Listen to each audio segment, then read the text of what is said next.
I was standing in the middle of County General's emergency department when Damon Sterling lunged at me with such force that I crashed into the medication cart behind me. The sound of shattering glass echoed through the hallway as a vial of Remicade, worth more than my monthly rent, exploded across the sterile floor. His hands were around my collar, his face twisted with rage, and for a split second I thought this was how my story would end. Not from exhaustion after 14-hour ICU shifts, not from the weight of student loans that never seemed to shrink, but from trying to save two children who had been left to freeze to death in a mansion while their parents partied in Cabo. But I'm getting ahead of myself. Before I tell you how I ended up pinning a millionaire real estate mogul against a hospital wall, while security cameras captured every second, before I explain why my face was plastered across every news channel in the state, and before you hear about the courtroom victory that changed everything, I need you to understand something. This story isn't just about me. It's about every person who has ever been told to stay quiet, to not make waves, to accept that some people are just too powerful to touch. So if you've ever felt invisible, if you've ever wondered whether standing up actually matters, stay with me. And if this story resonates with you, hit that like button, subscribe for more real stories about fighting back, and drop a comment telling me about a time you refused to stay silent. Now let me take you back to where it all began. It was 4:32 in the morning on January 14th when my entire life pivoted on the sound of desperate pounding at my front door. I had collapsed into bed exactly 47 minutes earlier, still wearing my scrubs, my hair still damp from the quick shower I'd taken to wash away the smell of disinfectant and death. 14 hours in the ICU does things to you. That particular shift had been brutal. I'd watched a 19-year-old overdose victim flatline twice, held the hand of a grandmother who didn't want to die alone, and restrained a delirious patient who thought the IV pole was attacking him. My feet ached, my back screamed, and my mind was that special kind of numb that comes from making life or death decisions every 30 minutes. The pounding wasn't normal knocking. I lurched out of bed, my nursing instincts overriding my exhaustion, and stumbled to the door. My duplex in the Maple Grove neighbourhood wasn't in the best part of town, but it wasn't the worst either. Middle-class families, retirees, a few college students. The kind of place where people mostly kept to themselves, but would lend you a cup of sugar, if you asked. When I yanked open the door, a boy, maybe 10 years old, was standing on my doorstep, holding a bundle of blankets that I immediately recognised as a much younger child. The boy himself was wrapped in what looked like a dirty mechanic's creeper cloth, and holding onto a frozen metal wrench and some kind of socket set, clearly trying to use the metal tools to create friction for warmth. His lips were blue, but it was his eyes that broke something inside me. They were old, too old, the kind of eyes that belonged to a soldier who'd seen combat, not a child who should have been worried about video games and homework. "Please," he whispered, and his voice cracked with cold and desperation. "My sister. She's only 3. She stopped crying about an hour ago." My ICU training kicked in before my brain fully processed what was happening. I yanked them both inside, slammed the door, and immediately started my assessment. The little girl Lily was worse than I'd feared.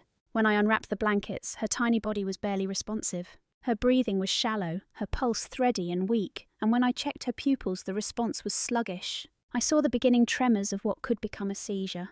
The boy Caleb was in better shape, but not by much. Core temperature dangerously low, early signs of frostbite on his fingers and toes, severe dehydration. "What's your name?" I asked the boy as I laid Lily on my couch and grabbed my emergency medical kit from the hallway closet. Every ICU nurse keeps one at home. It's not hospital grade, but it's enough to stabilise someone until the ambulance arrives. "Caleb," he managed through chattering teeth. "Caleb Sterling. This is Lily Sterling." The name rang a bell, but I couldn't place it. "Not yet. Caleb, I need you to stay with me, okay? I'm Anya. I'm a nurse. I'm going to help you both, but I need to know what happened." I was already on the phone with 911, my voice sharp and clinical. "This is Anya Reed, RN, reporting a paediatric emergency and suspected level 1 child abandonment. I need an ambulance and police investigation unit immediately. Address is 447 Maple Grove." The dispatcher started asking questions, but I cut her off with the vital signs, the symptoms, everything she needed to know to send the right people. Then I turned back to Caleb while I worked on Lily, starting a warming protocol, checking her airways, positioning her carefully. "We tried the neighbours first," Caleb said, and something in his voice made me look up. "The Hendersons. They're friends with my dad. Rich friends. We knocked on their door for almost 10 minutes. I could see the lights on inside. They didn't open the door." "Why not?" I asked, though I was already getting a sick feeling about the answer. Because they're scared of making my parents angry, he said flatly. Everyone is scared of my dad. Where are your parents, Caleb? Cabo San Lucas, Mexico. They've been gone for 4 days. His voice was so matter-of-fact, so resigned, that it took me a second to process what he was actually saying. They left you alone? For 4 days? How old are you? 10. Lily just turned 3 last month. He looked down at his baby sister, and I saw something that made my chest tighten. It was the look of a parent, not a sibling. The bone-deep exhaustion of someone who'd been responsible for keeping another human alive. We had food for maybe 2 days. After that, it was just whatever I could find. Crackers. Some old cereal. I gave Lily most of it. The house, I said, carefully wrapping Lily in warm towels from my dryer while I waited for her body temperature to rise slowly, safely. Too fast and we'd trigger cardiac arrest. Was it locked? Caleb's face changed. Something hard and bitter crossed his features, aging him another decade in an instant. Dad changed the code on the smart lock yesterday afternoon. He called to check if I'd told the Amazon delivery guy that they were gone. I said yeah because the guy asked and I didn't know I was supposed to lie. Dad got mad. Real mad. He said I was stupid and irresponsible. 2 hours later the lock code stopped working. The room went very quiet. Even the sound of the heater seemed to fade away. I stared at this 10-year-old boy, who was calmly telling me that his father had locked him and his toddler sister out of their house in January as punishment for being honest. You walked here in the cold. How far? About a mile. Maybe more. I knew where you lived because Dad complained about you once. Said you were the annoying neighbour who wouldn't back down when he tried to buy your duplex. He said you were stubborn. Caleb's lips twitched in something that might have been a smile if it wasn't so sad. I figured anyone my dad thought was stubborn might actually help us. The ambulance arrived 7 minutes later, which felt like 7 hours. I'd managed to get Lily's temperature up 2 degrees, and her breathing had stabilised, but she needed a hospital. Caleb was more alert now, the warmth and the hot cocoa I'd forced into him helping, but he needed observation too. Potential frostbite, definitely dehydration, and who knew what other damage 4 days of neglect and 1 night in the freezing cold had done. I rode with them in the ambulance, holding Lily's tiny hand, watching the monitors while Caleb sat next to me, wrapped in blankets. The paramedic Jake was someone I knew from the hospital. His face was grim as he recorded the vitals and took notes. You probably saved their lives, he said quietly. Another hour and the little one would have gone into hypothermic cardiac arrest. They shouldn't have needed saving, I said, and even I could hear the anger in my voice. Their parents did this. The cops are going to want statements, Jake warned. This is going to get messy. I had no idea how messy. We arrived at County General at 5:43 in the morning. The ER was relatively quiet for once, just the tail end of the night shift before the morning rush. Doctor Leo Harrison was on duty, and I saw his eyes widen when he saw me climbing out of the ambulance, still in my home clothes, a ratty sweatshirt and pyjama pants. Anya, what the hell? Long story, I said shortly. These are Caleb and Lily Sterling, suspected severe neglect and abandonment. Parents locked them out of the house in sub-zero temperatures. I need full workups, warming protocols and CPS contacted immediately. Leo didn't waste time asking questions. He'd been an ER doctor for 12 years and knew when to act first and interrogate later. Within minutes, both children were in exam rooms with full teams working on them. I stayed close, giving report after report to doctors, nurses, and eventually the police officers who showed up to take statements. Detective Sarah Chen was the one who took my initial report. She was a small Asian woman with sharp eyes and a no-nonsense demeanour that I immediately appreciated. When I told her about the smart lock code being changed deliberately, her jaw tightened. You're telling me the father remotely locked his 10-year-old son and 3-year-old daughter out of their house as punishment? That's exactly what I'm telling you. Caleb said his father called him, got angry about something trivial, and within 2 hours the door code stopped working. They tried to get help from neighbours but were ignored. Then they walked over a mile in below freezing temperatures to find anyone who would help them. And that someone was you. Apparently I have a reputation for being stubborn, I said dryly. Chen almost smiled. I'm going to need the smart lock company's records. If the father changed that code remotely, there will be a digital trail. This isn't neglect anymore. This is felony child endangerment with premeditation. Good, I said flatly, because those kids almost died tonight.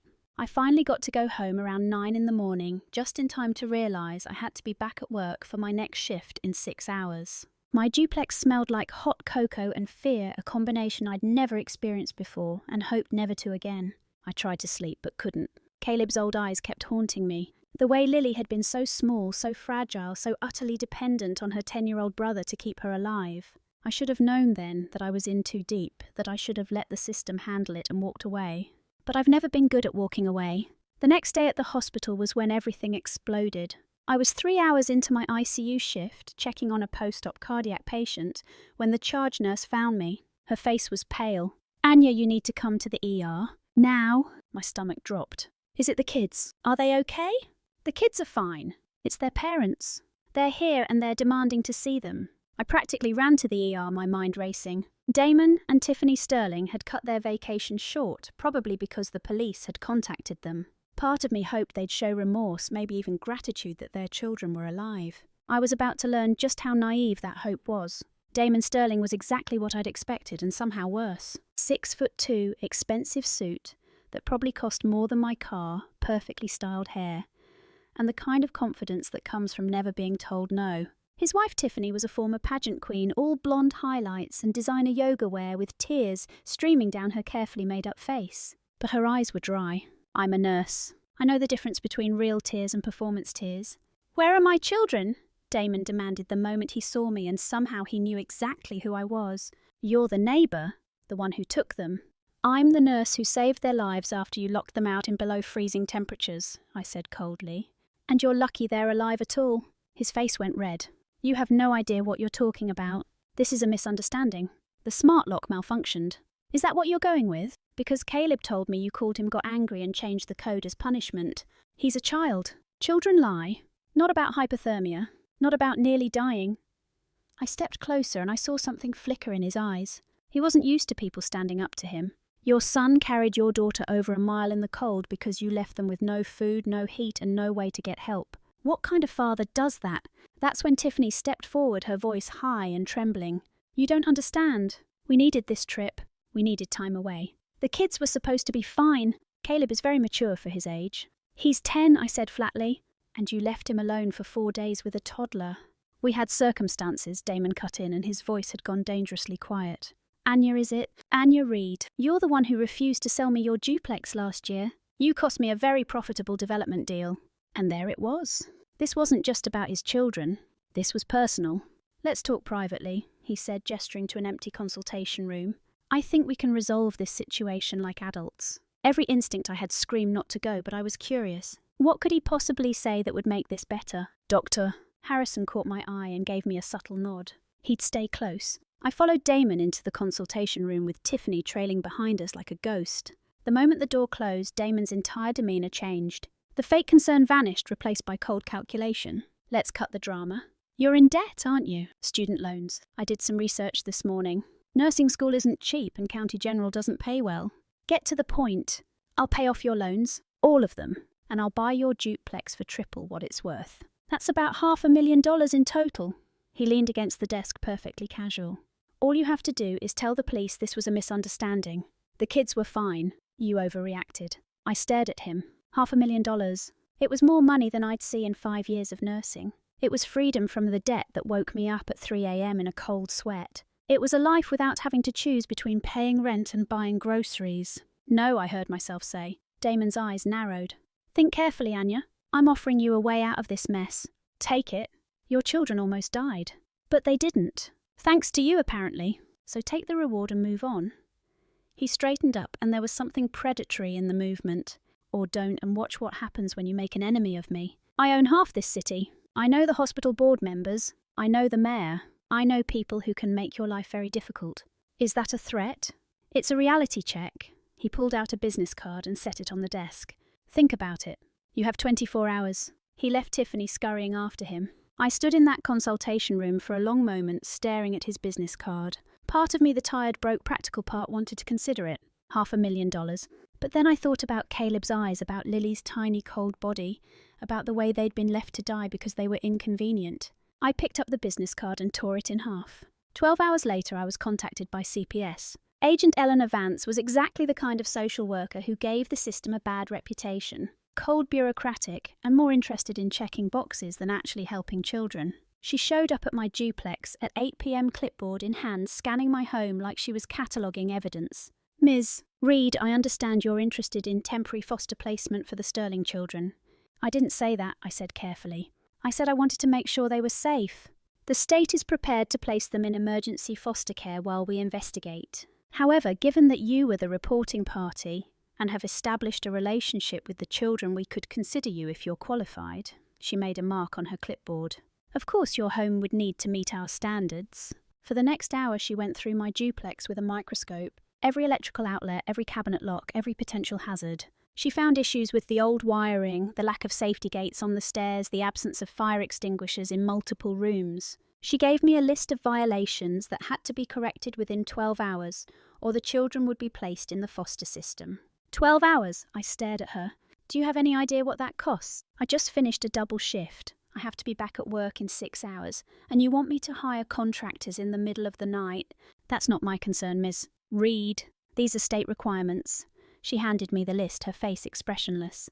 "If you can't meet them, we'll place the children elsewhere." After she left, I sat on my couch and did the math. Electrician, child safety equipment, fire safety upgrades. At least $3,000, probably more. Money I didn't have. I looked at my bank account, $842 until my next paycheck. I looked at the stack of bills on my coffee table. I looked at the photo on my wall, the one of my parents who died in a car accident when I was 23, leaving me with nothing but memories and their old duplex. Then I looked at my mother's necklace hanging on my dresser, the one piece of jewellery she'd owned that was worth anything. And my father's watch, a vintage Rolex he'd inherited from his father. And my beloved espresso machine, a splurge from 2 years ago when I decided I deserved one nice thing.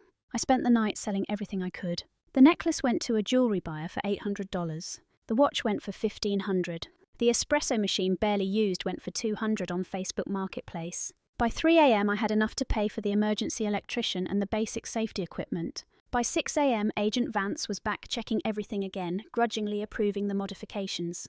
"The children can stay with you temporarily," she said, making it sound like she was granting me a royal favour. "But this is under evaluation. Any issues and they go into the system immediately." Caleb and Lily came home with me that afternoon. Home. That was a funny word for it. My small duplex suddenly felt enormous with 2 traumatised children in it. Caleb was quiet, almost eerily, so helping me set up the spare bedroom without being asked. Lily clung to him constantly, her little fingers twisted in his shirt, like he was her only anchor to safety. "You don't have to do this," Caleb said that first night as I tucked them both into the double bed in my spare room. I'd bought new sheets, soft ones with dinosaurs on them, because I had no idea what children liked. "We'll be okay in foster care." "You're not going to foster care," I said firmly. "You're staying here. My dad will make you sorry," he said, and there was something in his voice that broke my heart all over again. Not fear, not even anger, just weary acceptance. He always does. I wanted to tell him it would be okay, that his father couldn't touch us, that justice would prevail. But I was starting to understand that Damon Sterling wasn't just rich. He was connected, and I was about to find out just how much power that gave him. The next morning I woke up to 17 missed calls and 43 text messages. My phone had been blowing up since 4 a.m. Confused and alarmed, I opened the messages. They were all from co-workers, friends, even people I barely knew, all sending me the same thing, a link to a video. Tiffany Sterling was live on Instagram, and the video had already gone viral. She was crying, her face perfectly made up, even in her distress, sitting in what looked like a designer living room with soft lighting that made her look like a martyr. "I don't usually do this," she was saying, her voice trembling. "But I have to speak out. There's a woman named Anya Reed who has stolen our children. She's convinced everyone that we're bad parents, but the truth is she's mentally unstable. She has bipolar disorder and she's obsessed with our family. She's been stalking us for months, ever since my husband refused to give her money to pay off her debts." I felt like I'd been punched in the stomach. Every word was a lie, but she delivered it so convincingly that I could see the comments rolling in, hundreds of them. People expressing sympathy and outrage on her behalf. "We trusted her," Tiffany continued, dabbing at her dry eyes. "She was our neighbour. We even tried to help her financially because we knew she was struggling. But she's twisted everything. She's using my babies as revenge because my husband wouldn't enable her gambling addiction." Gambling addiction. Where did that even come from? The video had over 200,000 views. By noon it had over 1 million. Tiffany had bought ads, promoted the post across multiple platforms, and suddenly my face was everywhere with the label child snatcher and mentally ill stalker attached to it. My phone rang.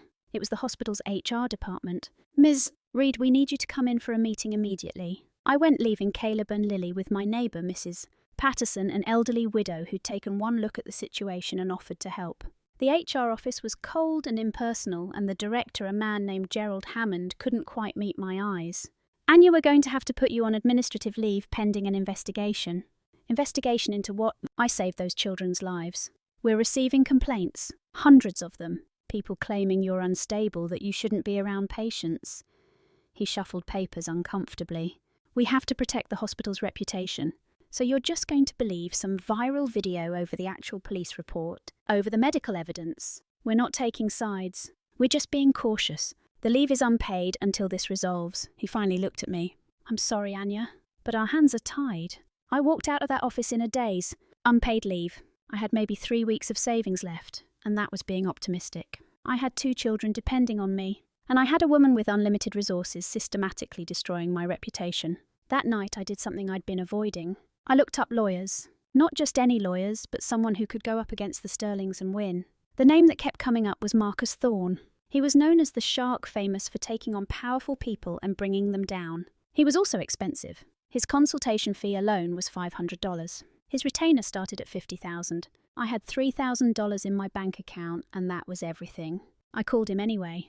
Marcus Thorne's office was in downtown in one of those glass towers that made my duplex look like a garden shed. His receptionist looked at me like I'd tracked mud on her carpet when I showed up in my best attempt at professional clothing, a blazer I'd bought 5 years ago that didn't quite fit anymore. Ms. Reed, Mr. Thorne will see you now. Marcus Thorne was not what I expected. He was in his 50s, black with silver streaks in his hair and the kind of presence that made you sit up straighter. His office was lined with law books and framed newspaper articles about cases he'd won. Big cases, high-profile cases. So, he said, leaning back in his leather chair, you're the woman going up against Damon Sterling. I'm the woman trying to protect 2 children from their abusive parents, I corrected. Same thing in this case. He pulled out a folder and I realised with a shock that he'd already been researching me. ICU nurse, excellent work record, financially struggling but stable, no criminal history, no history of mental illness despite what Mrs. Sterling is claiming. You've got a solid case for the children's safety, but you're about to get buried in legal fees. That's why I'm here. My retainer is $50,000, Ms. Reed. For a case like this, which will be long and nasty and very public, you're looking at easily $200,000 in total legal fees. Can you afford that? No, I said honestly, but I can give you everything I have. He studied me for a long moment. How much is everything? $3,000 right now. I can liquidate my retirement account, but that'll take a few days and come with penalties. Maybe another $40,000 if I'm lucky. I can take out loans, max out credit cards. I met his eyes.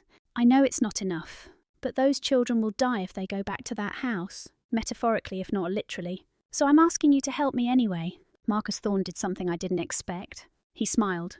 You know what I see when I look at you, Ms. Reed? I see someone who's willing to burn their entire life down for 2 kids who aren't even theirs. That's rare. That's the kind of client I actually want to represent. He leaned forward. Here's what I'm willing to do. Give me whatever you can scrape together as a starting retainer. $10,000, $20,000, whatever. We'll work out a payment plan for the rest, and if we win, the Sterlings will be paying your legal fees as part of the judgment. And if we lose, then you'll owe me a lot of money and we'll figure it out. But Ms. Reed, he tapped the folder in front of him, we're not going to lose. Damon Sterling made a mistake when he remotely locked those kids out of the house. That's not neglect. That's not even regular abuse. That's premeditated child endangerment, and I'm going to crucify him with it. I spent the next 48 hours in a financial nightmare. I withdrew my 401k early, taking a massive tax penalty that made me want to cry. I maxed out 2 credit cards. I sold my car and bought a 20-year-old Honda Civic that rattled when it went over 40 miles per hour. I sold everything in my apartment that wasn't nailed down. My TV, my laptop, my furniture, everything.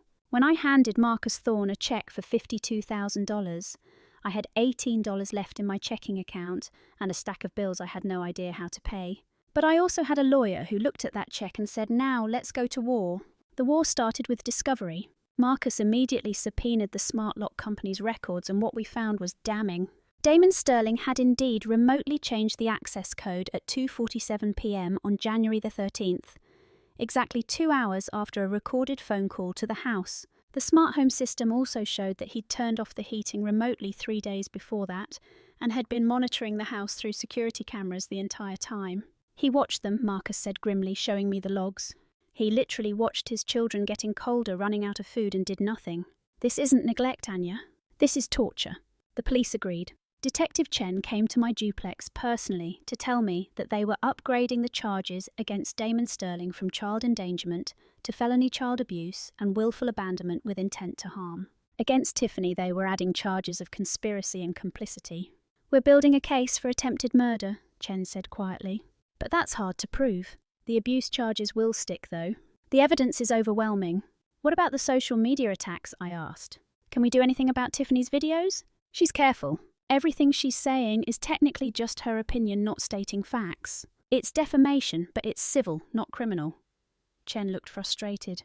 "We can't arrest her for being a liar on Instagram, but Marcus Thorne could sue her, and he did. He filed a massive defamation lawsuit against Tiffany Sterling, demanding $10 million in damages for professional defamation, emotional distress, and intentional interference with my employment. He also demanded immediate takedown of all videos and a public retraction. Tiffany's response was to post another video this time, claiming I was trying to silence her because I was guilty. The comments section was a war zone, half the people supporting her, half calling her out as a liar. My face was still everywhere, and I couldn't go to the grocery store without getting recognised and either harassed or supported by complete strangers. But then something shifted. Dr. Leo Harrison, my colleague and friend from the ER, did something I'll never forget. He called a press conference at County General Hospital. The hospital CEO, the chief of staff, and half the nursing department stood behind him as he read a statement. On January the 14th, Anya Reid saved the lives of 2 children who had been deliberately locked out of their home in below freezing temperatures. She did so without hesitation, using her own medical supplies, her own resources, and ultimately her own home to keep these children safe. Since then, she has been the victim of a coordinated harassment campaign designed to silence her and protect the reputation of 2 people who are currently facing serious criminal charges. Leo paused, and I watched the video later from my living room with tears streaming down my face. The allegations against Nurse Reid are completely false. She has no history of mental illness, no history of gambling, and no history of anything except being an exemplary nurse and a decent human being. The hospital stands behind her completely. We are also announcing that we are filing our own lawsuit against Tiffany Sterling for defamation against one of our employees and for the harassment our staff has endured. He played the security footage, then the video of Damon Sterling attacking me in the hospital, pushing me into the medication cart, the expensive vial of medication shattering. He played the audio recording of Damon trying to bribe me with $500,000, and he showed the medical records with personal information redacted, but the evidence of hypothermia, malnutrition, and dehydration clear as day. The tide turned overnight. Suddenly, Tiffany's videos were being picked apart by thousands of people. News outlets started investigating. Other neighbours came forward with stories about the Sterling family, about screaming matches, about seeing the children left alone for days at a time, about Damon's temper and Tiffany's complete disinterest in her own kids. One neighbour, a woman named Patricia Henderson, gave a statement that made national news. She admitted that Caleb had come to her door that night begging for help, and she'd ignored him because she didn't want to get involved. She said she'd regret it for the rest of her life. The public pressure was immense. Within 3 days, Tiffany's social media accounts were suspended for harassment and spreading misinformation. Her influencer sponsors dropped her. Her friends stopped answering her calls. And a judge issued a restraining order preventing either parent from contacting me or the children. But the real victory came from an unexpected source. One of Tiffany's former friends, a woman named Jessica Martinez, contacted Marcus Thorne directly. She had information, she said, information that would seal the case. Jessica revealed that Tiffany had told her months before the incident that she wished she could just be free of her children. She'd complained constantly about how they were ruining her figure, her social life, her marriage. She'd even joked about forgetting them at a mall or leaving them with a babysitter and never coming back. She said the Cabo trip was supposed to be their fresh start, Jessica told Marcus in a recorded deposition. They were talking about just not coming back for the kids, maybe claiming they'd been kidnapped or run away. Damon was the one who came up with the smart lock thing. He said it would teach Caleb a lesson about respect. Marcus played that recording for me in his office and I felt sick. They were going to let them die, I whispered. Not accidentally. They were going to let them die and claim it was an accident. Yes, Marcus said grimly. And now we can prove it. That's premeditation, Anya. That's attempted murder if we can convince a jury. The trial started on March 15th, exactly 2 months after I'd opened my door to find 2 freezing children on my doorstep. The courtroom was packed with media, with protesters, with people who'd followed every twist of the case. Damon Sterling walked in wearing a $1,000 suit and an expression of complete confidence. Tiffany followed, trying to look small and victimized. I sat in the front row with Caleb and Lily. Caleb was wearing a new suit that Marcus had bought for him, looking terrified but determined. Lily was staying with a child psychologist during most of the trial because she was too young, but she'd be testifying via recorded video. The prosecution went first, laying out the timeline. The 4 days of abandonment, the remote shut-off of heat, the phone call and subsequent lock code change, the evidence from the smart home system showing Damon watching his children through security cameras while they struggled, the medical reports showing how close both children had come to death. Then Marcus Thorne stood up for the civil portion, the custody hearing that was running parallel to the criminal trial. He called witness after witness, neighbours who testified about neglect, teachers who talked about Caleb coming to school hungry, Lily's paediatrician who noted missed appointments and concerning weight loss. Then he called Eleanor Vance, the CPS agent, and something interesting happened. Under oath and direct questioning, Agent Vance dropped her bureaucratic facade. "I've been a social worker for 18 years, she said, her voice tight. "I've seen neglect. I've seen abuse. But what I saw in the Sterling home was calculated cruelty. Caleb's bedroom had no sheets on the bed, no toys, nothing but a bare mattress and old clothes. Lily's room was barely better. The kitchen had no fresh food, just mouldy pizza and empty vodka bottles. The heating system worked perfectly fine. It had just been turned off remotely." She looked directly at Damon Sterling. "This wasn't neglect. This was torture. Emotional and physical torture of 2 children by their parents." When it was Caleb's turn to testify, the courtroom went silent. He sat in the witness box, looking so small despite the suit, and answered every question in that flat, weary voice of his. "Did your father love you?" Marcus asked gently. Caleb was quiet for a long moment. "He loved his house more. He told me that once. He said the house was his real baby, the one that made him proud. Me and Lily, we were just expensive mistakes." You could have heard a pin drop. "What did you think when the door code stopped working?" "I thought maybe we'd done something really bad this time," Caleb said.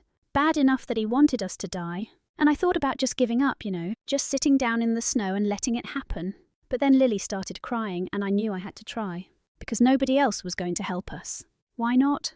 "Because my dad is rich and everyone is scared of making rich people angry." The defense tried to cross-examine him, to paint him as a coached liar, but Caleb didn't budge. He wasn't angry or emotional. He was just tired and honest, and it was devastating.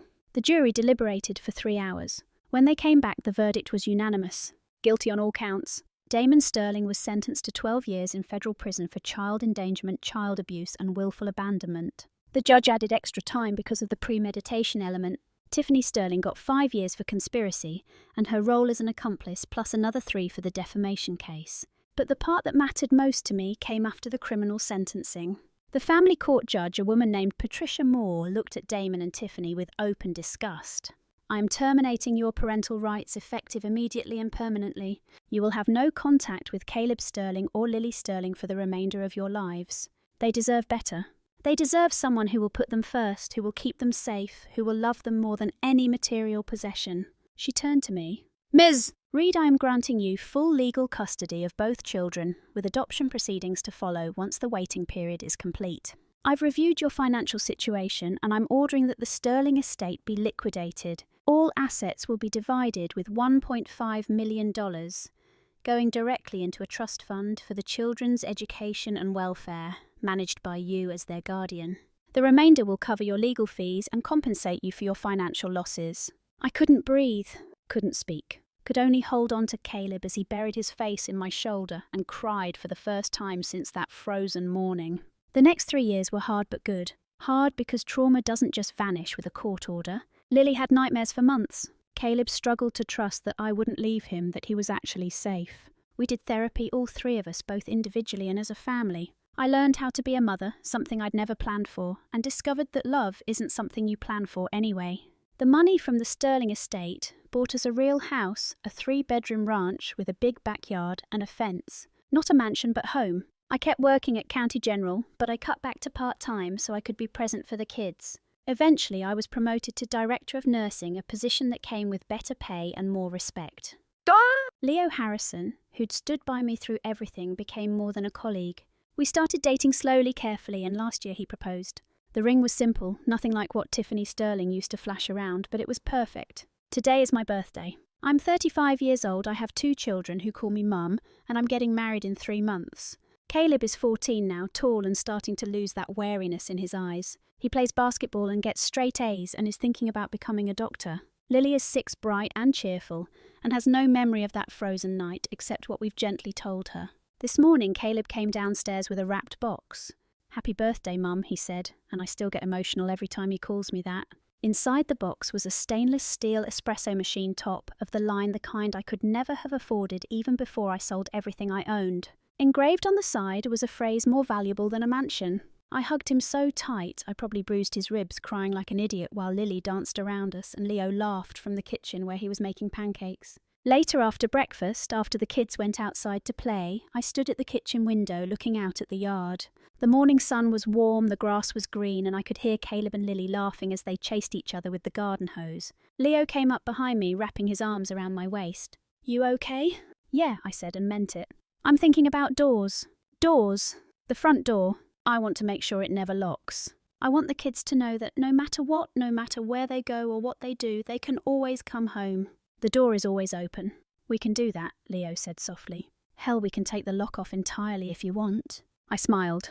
"Maybe not entirely, but unlocked from the inside always. Because that's what family means. That's what love means. Not a mansion or a trust fund or a perfect Instagram life. Just an open door, a warm house, and the absolute certainty that you're home. So here's what I learnt from all of this, and here's what I want you to take away. Sometimes doing the right thing costs everything. Sometimes standing up means losing your job, your savings, your peace of mind. Sometimes justice takes years and leaves you broke and exhausted. But you know what? It's still worth it. Because on the other side of that fight, there's something better. There's the knowledge that you didn't stay silent when someone needed you. There's the pride of knowing you're stronger than you thought. And sometimes, if you're very lucky, there's a little boy who hands you an espresso machine with an engraving that makes you cry, and a little girl who calls you mama, and a life that looks nothing like you planned but feels exactly right. Your turn now. Have you ever had to choose between doing what's right and doing what's easy? Have you ever stood up to someone more powerful than you? Drop your stories in the comments below. And if this story meant something to you, hit that like button, subscribe for more real stories about ordinary people doing extraordinary things. And share this with someone who needs to know that standing up always matters, even when it costs everything. Because courage isn't about not being scared. It's about being terrified and doing it anyway.